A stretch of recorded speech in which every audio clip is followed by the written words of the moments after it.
আমার ছোট্ট ছোট্ট ছাত্রছাত্রীরা, তোমাদেরকে শুভেচ্ছা আর ভালোবাসা জানিয়ে শুরু করছি তৃতীয় শ্রেণীর একটি প্রবন্ধ টাইপের, আবার ছোট গল্প বটে, নিজের হাতে নিজের কাজ।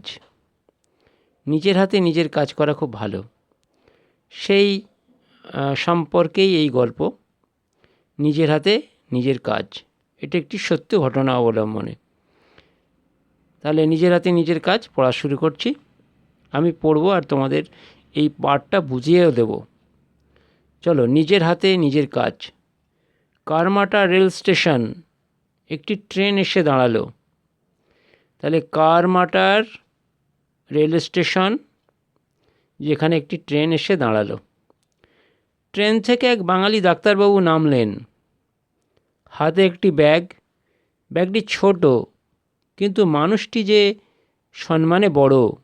ডাক্তার বলে কথা, নিজে হাতে ব্যাগ বইতে হয়তো তাঁর লজ্জা বোধ হয়।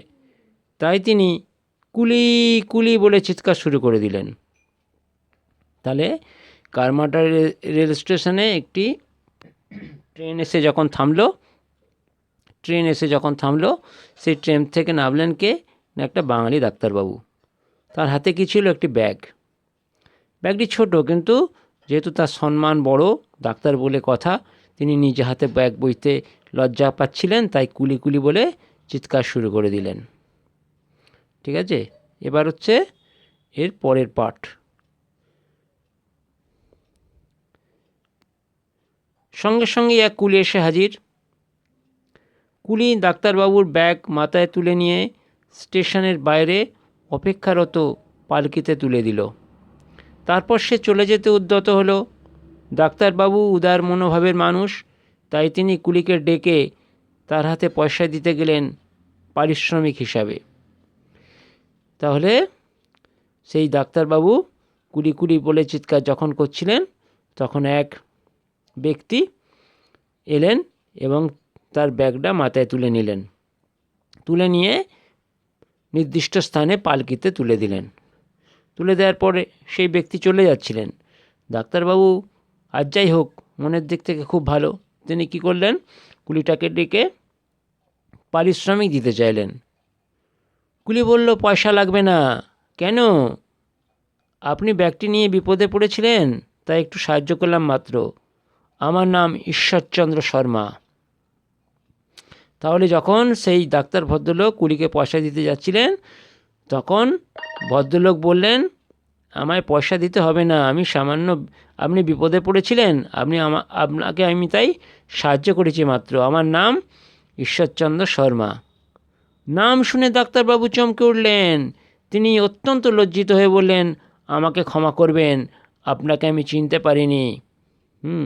তাহলে যেই ডাক্তারবাবু নামটি শুনলেন, যে ঈশ্বরচন্দ্র শর্মা, সঙ্গে সঙ্গে ডাক্তারবাবু চমকে উঠলেন। তিনি অত্যন্ত লজ্জা পেলেন, বললেন, আমাকে ক্ষমা করবেন, আমি আপনাকে চিনতে পারিনি। কুলি বলল, তাতে আর কি হয়েছে? ডাক্তারবাবু সেদিন উচিত শিক্ষা হলো। তিনি প্রতিজ্ঞা করলেন, আমি আর কখনো নিজের কাজ নিয়ে নিজে হাতে করতে সংকুচিত হব না। সেদিন থেকে ডাক্তারবাবু প্রতিজ্ঞা করলেন যে নিজের কাজ তিনি নিজেই করবেন, আর কখনো লজ্জা পাবেন না। তাহলে শুনলে তো গল্পটা, নিজের কাজ সবসময় নিজে করা ভালো, নিজের কাজ করতে কখনো লজ্জা পাওয়া উচিত নয়। এই ছিল গল্পটা। এবার আসি প্রশ্নে। প্রথম প্রশ্ন, একের দাগে সংক্ষেপে উত্তর দাও।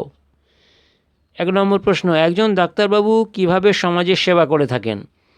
একজন ডাক্তারবাবু সমাজের অত্যন্ত মূল্যবান সেবা করে থাকেন। কি না, সমস্ত অসুস্থ রোগীদের সেবা করে তাদের সুস্থ করে তোলেন। সেটা সবথেকে মহান কাজ। সেই মহান কাজ জীবন বাঁচানো। সেই জীবন বাঁচানোর কাজটা ডাক্তারবাবুরা করে থাকেন। 2 নম্বর প্রশ্ন, কোথায় কোথায় কুলিদের কাজ করতে দেখা যায়? রেল স্টেশনে, তারপরে যেখানে বড় বড় বাজার মার্কেট আছে, সেখানে কুলিদের কাজ করতে দেখা যায়। একটি বাক্যে উত্তর দাও। 2 নম্বর দাগের প্রশ্ন, একটি বাক্যে উত্তর দাও। 2-1, বাঙালি ডাক্তারবাবু কোন স্টেশনে নামলেন? উত্তর, বাঙালি ডাক্তারবাবু কারমাটার স্টেশনে নামলেন। 2 নম্বর প্রশ্ন, গল্পে কুলিটি ডাক্তারবাবুর ব্যাগটি কীভাবে বয়ে নিয়ে গেলেন? উত্তর, গল্পে কুলিটি ডাক্তারবাবুর ব্যাগটি মাথায় করে বয়ে নিয়ে গেলেন। 2.3 দাগের প্রশ্ন, ডাক্তারবাবুর ব্যাগটি নিয়ে কুলিটি কোথায় তুলে দিলেন? উত্তর, ডাক্তারবাবুর ব্যাগটি নিয়ে কুলিটি পালকিতে তুলে দিলেন। পরের প্রশ্ন, কুলিটি তার নিজের নাম কি বলেছিলেন? কুলিটি তার নিজের নাম বলেছিলেন ঈশ্বরচন্দ্র শর্মা। 3 দাগের প্রশ্ন, বর্ণঝুড়ি থেকে ঠিক বর্ণ নিয়ে শূন্যস্থানে বসিয়ে দাও এবং শব্দ তৈরি করো। প্রথমে আছে ডয়াকা শূন্যস্থান র, ওটা হবে কয়তয়ে আকা র, তাহলে দয়াকা কয়তয়ে আকা র, ডাক্তার। পরেরটা হচ্ছে দন্তস্ব শূন্যস্থান দন্তন্য, ওটা হবে ময়ময় আকা দন্তন্য, সম্মান। দন্তস্ব ময়ময় আকা দন্তন্য, সম্মান। তারপরটা হচ্ছে অপয়কা শূন্যস্থান অপয়কা কয়মধ্যাহ্ন একা, অপেক্ষা। তারপরটা হচ্ছে পয়াকা রহস্যই তালবস্যয় রফালা ময়স্যই ক, পারিশ্রমিক। তারপরটা হচ্ছে ল শূন্যস্থান ত, ও লজ্জিত, ল বর্গীজয় হস্যই ত, লজ্জিত। তারপরটা হবে সংকুচিত, দন্তস্য অঙ্গয়কয় হস্যৌ শূন্যস্থানে অঙ্গয়কয় হস্যৌ আর চয় হস্যই ত, সংকুচিত। 4 দাগের প্রশ্ন, নিচের বাঁ দিকের কথাগুলির মধ্যে যেটা ঠিক তার পাশে টিক চিহ্ন দাও, আর যেটা ভুল তার পাশে ক্রস চিহ্ন দাও। 4-1, ট্রেন থেকে এক ডাক্তারবাবু নামলেন, এটা তো সত্যি, তাহলে টিক চিহ্ন হবে। 2 নম্বর, ডাক্তারবাবুর হাতে ছিল একটি ওষুধের বাক্স, বাক্স তো ছিল না, ছিল ব্যাগ, তাহলে এটা ক্রস। পরের প্রশ্ন, কুলি কুলি বলে চিৎকার করতে ডাক্তারবাবুর লজ্জা বোধ হয়। কুলি কুলি বলে চিৎকার করতে ডাক্তারবাবুর লজ্জা বোধ হয় না, এটা ভুল, ক্রস। গল্পের কুলিটি সম্মানে ডাক্তারবাবু হচ্ছে অনেক বড় ছিলেন, হ্যাঁ এটা সত্যি, একদম টিক দিয়ে দাও। তাহলে এর পরের দাগের প্রশ্নে চলে যাই। 5 দাগের হচ্ছে বর্ণগুলিকে জুড়ে শব্দ তৈরি করো। প্রথম হচ্ছে তালবস্য হস্যই, তালবস্য যুক্ত হস্যই যুক্ত ক যুক্ত উঞ্জ ওই পেট কাটা অংশ যুক্ত, এটা হবে শিক্ষা। তারপরেরটা দ আকা ক ত আকা, তাহলে দয়া আকা কয়তয়ে আকা র, ডাক্তার। আর বয়া আকা বয় হস্যু বাবু, ডাক্তারবাবু, এটা হবে ডাক্তারবাবু। এটা হচ্ছে অপয়কা কয়মদন সে আকা, তাহলে এটা হবে অপেক্ষা। এটা হবে বয়জা ফেলা আকা ব্যাগ, বোঝা গেছে। এরপর হচ্ছে বর্ণ বিশ্লেষণ করো। প্রথমে হচ্ছে কারমাটার, তাহলে কয়ে ক যুক্ত আকা যুক্ত র যুক্ত ম যুক্ত আকা যুক্ত ট যুক্ত আকা যুক্ত র, কারমাটার। পরেরটা স্টেশন, তাহলে দন্তস্ব যুক্ত ট যুক্ত এ যুক্ত তালবস্য যুক্ত দন্তন্য, স্টেশন। পরেরটা পারিশ্রমিক, প যুক্ত আকা যুক্ত র যুক্ত হস্যই যুক্ত তালবস্য যুক্ত র যুক্ত ম যুক্ত হস্যই যুক্ত ক, পারিশ্রমিক। ঈশ্বরচন্দ্র, দীর্ঘই যুক্ত তালবস্য যুক্ত ব যুক্ত র যুক্ত চ যুক্ত দন্তন্য যুক্ত দ যুক্ত র, ঈশ্বরচন্দ্র। আর ক যুক্ত পেটকাটা মধ্যাহ্ন স যুক্ত ম যুক্ত আ, ক্ষমা। একই অর্থের শব্দ লেখো। উপস্থিত মানে হাজির, ক্ষুদ্র মানে ছোট, মর্যাদা মানে সম্মান, কুণ্ঠিত, কুণ্ঠিত মানে লজ্জিত, আর থলে মানে ব্যাগ। বিপরীতার্থক, পরের দাগের বিপরীতার্থক শব্দ লেখো। সম্মান অসম্মান, লজ্জা লজ্জাহীন বলতে পারো, তারপরে বলতে পারো সাহস, শিক্ষা অশিক্ষা, উচিত অনুচিত, সংকুচিত প্রসারিত। হলো, বাক্য বাড়াও। 9 দাগের প্রশ্ন, কুলি হাজির। কারমাটার স্টেশনে কুলি হাজির।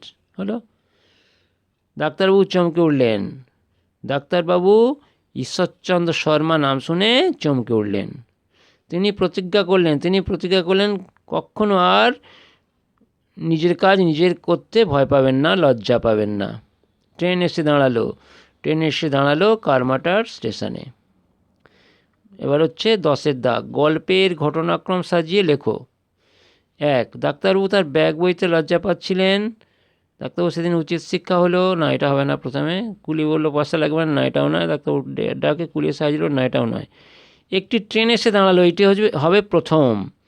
তাহলে এই শেষেরটা হবে প্রথমে। একটি ট্রেন এসে দাঁড়ালো, তারপর কি হবে? ডাক্তারবাবু তাঁর ব্যাগ বইতে লজ্জা পাচ্ছিলেন, এটা হবে 2 নম্বর। ডাক্তারবাবু তাঁর ব্যাগ বইতে লজ্জা পাচ্ছিলেন। 3 নম্বর হচ্ছে ডাক্তারবাবুর ডাকে কুলি এসে হাজির হলো, এটা হবে 3। তারপরে 4 হচ্ছে কুলি বলল পয়সা লাগবে না, এটা 4 হবে। আর শেষে হবে ডাক্তারবাবু সেদিন উচিত শিক্ষা হলো, এটা হবে শেষে। হলো। এরপর আছে শব্দার্থ। অপেক্ষারত, যিনি অপেক্ষা করছেন। উদ্ধত, প্রবৃত্ত বা উন্মুখ। পারিশ্রমিক মানে মজুরি। উদার মানে হচ্ছে মহৎ বা করুণাপূর্ণ। প্রতিজ্ঞা, শপথ। সংকুচিত, কুণ্ঠিত বা জড়সড় হয়ে যাওয়া। এরপরের প্রশ্ন আছে 11 নম্বর। নিজের ভাষায় উত্তর দাও। কার নিজে হাতে ব্যাগ বইতে লজ্জাবোধ হয়েছিল? ডাক্তারবাবু, বাঙালি ডাক্তারবাবু নিজে হাতে ব্যাগ বইতে লজ্জাবোধ হয়েছিল। ব্যাগ বইতে তাঁর লজ্জা হওয়ার কারণ কি? আসলে তিনি ডাক্তারবাবু তো, তাই তাঁর লজ্জা হচ্ছিল যে তিনি নিজের ব্যাগ বইতে পারবেন না। তারপরে প্রশ্ন, ডাক্তারবাবু কেন কুলিকে পয়সা দিতে গিয়েছিলেন? ডাক্তারবাবু সহৃদয় মানুষ ছিলেন, উদার মানুষ ছিলেন, তাই পরিশ্রম যেহেতু করেছে, তিনি তো কুলিকে চিনতেন না, তাই তিনি পয়সা দিতে চেয়েছিলেন। ডাক্তারবাবু দিতে চাওয়া পয়সা কুলিটি নিলেন না কেন? ডাক্তারবাবু দিতে চাওয়া পয়সা কুলি নিতে চাননি কেননা ঈশ্বরচন্দ্র বিদ্যাসাগর নিজেই বলেছেন যে আমি সাহায্য করতে এসেছিলাম, আমার তো কুলির বৃত্তি নয়, উনি তো কুলি নন। তাই উনি সাহায্য করে ডাক্তারবাবুকে বোঝাতে চেয়েছিলেন এই সামান্য কাজ নিজের জন্য নিজেই করতে হয়, এর জন্য কুলি ডাকা উচিত নয়, এটা বোঝানোর জন্যই তিনি তাকে সাহায্য করেছিলেন, তাই তিনি পয়সা নিতে চাননি। তোমার জানা একটি পরের প্রশ্ন, তোমার জানা একটি রেল স্টেশনের নাম। আমি লিখব আমার জানা একটি রেল স্টেশনের নাম Howrah rail station. Santragachi rail station বেশ বড়। টিকিয়াপাড়া রেল স্টেশন লিখতে পারো। পরের প্রশ্ন, গল্পের ঈশ্বরচন্দ্র শর্মাকে আমরা যে নামে চিনি তা হলো ঈশ্বরচন্দ্র বিদ্যাসাগর, আবার একটা হচ্ছে দয়াসাগর, এতগুলো নামে আমরা চিনি। তাহলে আমার ছোট্ট ছাত্রছাত্রীরা আজ এই পর্যন্ত। তোমরা সকলে খুব ভালো থেকো, আর গরমে বেশি বেশি করে জল খাও। আজ এই পর্যন্ত শেষ করলাম।